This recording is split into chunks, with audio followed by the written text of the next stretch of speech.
Ibang klase talaga ang gobyerno ng sindikato. Hindi na mapigilan ang digmaan sa gitnang silangan. Maraming kababayan na nga natin ang nababahala. Walang lumilipad na eroplano. Pero sa mga aso diyan sa Kongreso, mas inuulan nila ang paglilista ng mga proyekto.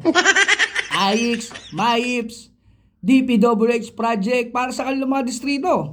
Pero katumbas naman ito, sigurado, ilang daang milyong piso para ma-impeach ang pangalawang pangulo.